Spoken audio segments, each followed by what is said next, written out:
Is it news, or did I just dream this stuff up? That's for you to decide as we explore the stories that made us laugh, cry, and cringe this month.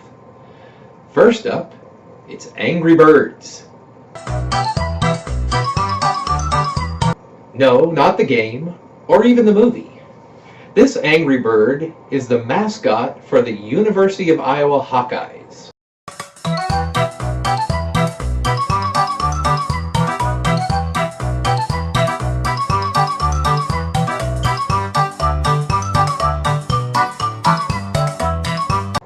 And this mascot has Dr. Resmia Oral, the director of the Child Protection Program at U of I, concerned.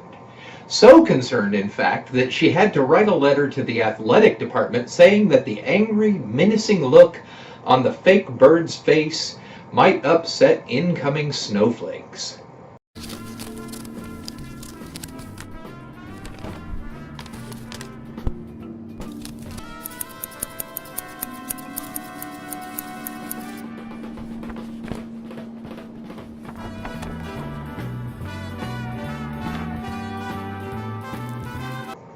She went on to say, I believe incoming students should be met with welcoming, nurturing, calm, accepting, and happy messages.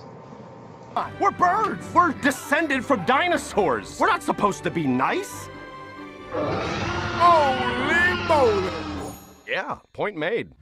Oral continues to say that although she believes that the school is doing a great job in that regard when it comes to words, but she's afraid that all of that is not going to be enough if the school's mascot has an angry face.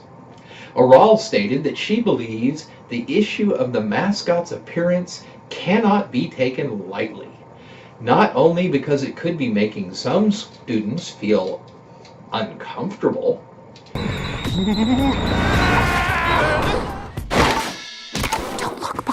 anger might be contagious.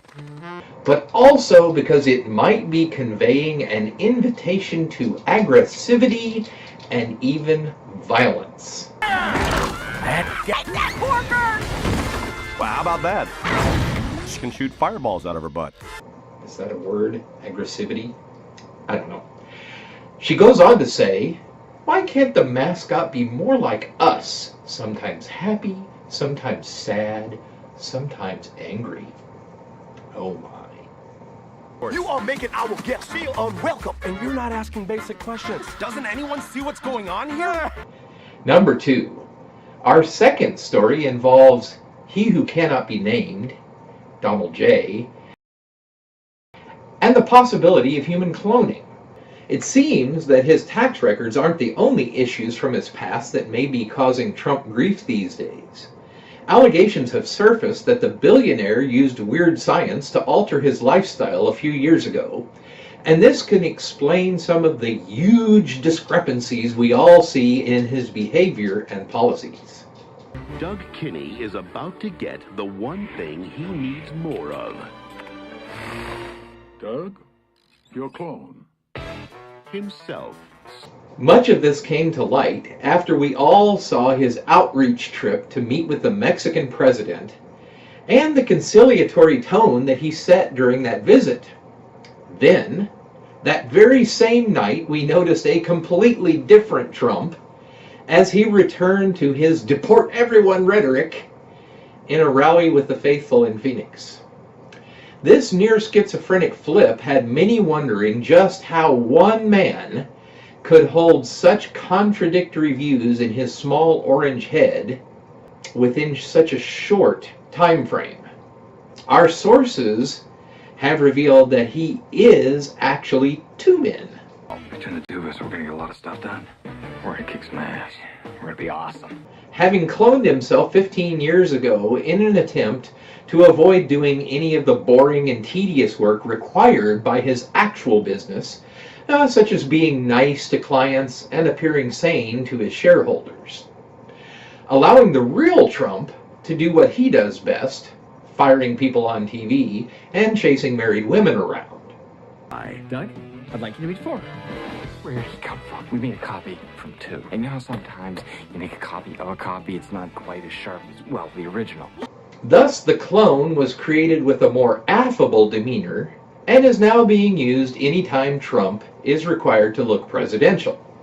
It also goes a long way toward explaining those weird stories about Trump on the phone pretending to be his own press agent. What the hell's wrong with him? Nothing. Nothing really wrong. He's a little special. He's fine. He'll be all right. Now we know what his clone has been doing throughout these years. Our third surreal story this month involves a washed-out NFL quarterback, pictured here, who spent the entire season last year sitting on the bench, daydreaming about his former high school glory days, where he once scored 4 touchdowns in a single game. I served my country. I played high school football. 4 touchdowns in 1 game. Yet I'm not exempt from state and federal taxes. Now, is this any way America should treat its heroes? As you know, I played high school football. I was great. Who? Bundy! B-U-N-D-Y, Al Bundy. Made All-City back in '66. 4 touchdowns. And I'm not talking the whole year. 1 game. It seems that this has gone on so long that he is now living in a fugue state and didn't actually hear the national anthem begin. Standing for the anthem had been the only time his team allowed him off the bench in the past year, but he zoned right through it. This photo captures players and staff standing as jersey number 7 sat silently on the sidelines. When the public noticed, and the local press thought there might be an interesting story there about this uninteresting man, he was confronted about this after the game. His agent quickly pulled him aside and told him to make something up quick because, quote, "If you tell anyone you simply forgot where you were, I won't even be able to get you that Depends commercial next year."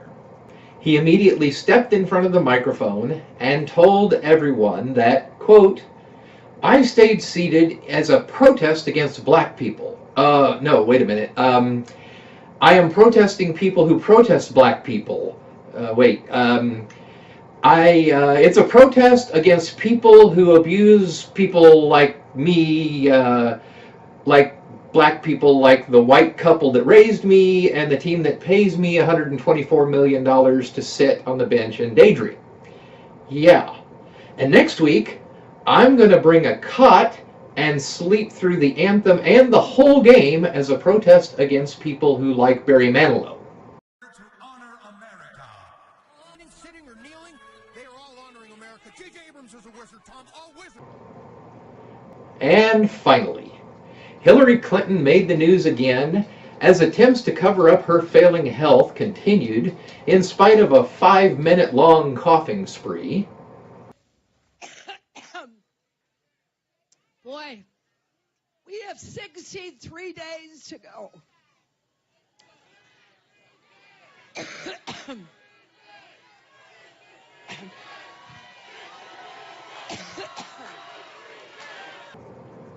Interestingly, that went down in campaign history as the best speech any Democratic crone has ever given. She followed this up by having to be dragged out of a 9/11 memorial service for non-health related passing out, and was then videoed collapsing outside while she waited for her personal private ambulance to arrive.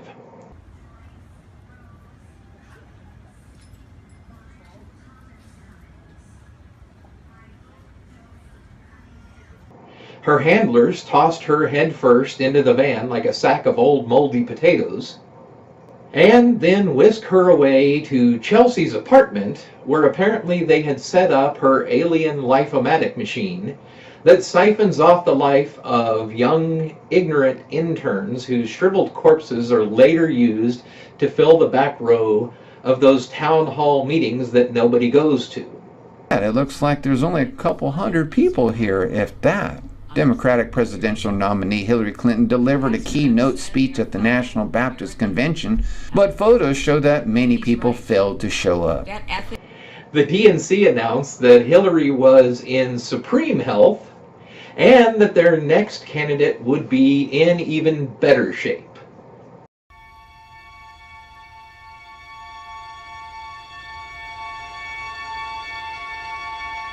Well, that's all the news that we have for you this month, but I'm sure that there will be plenty more great stories that the lamestream media will ignore, twist, or use for their own left-wing agendas. So we'll be right here to straighten them out for you and to give you the inside scoop.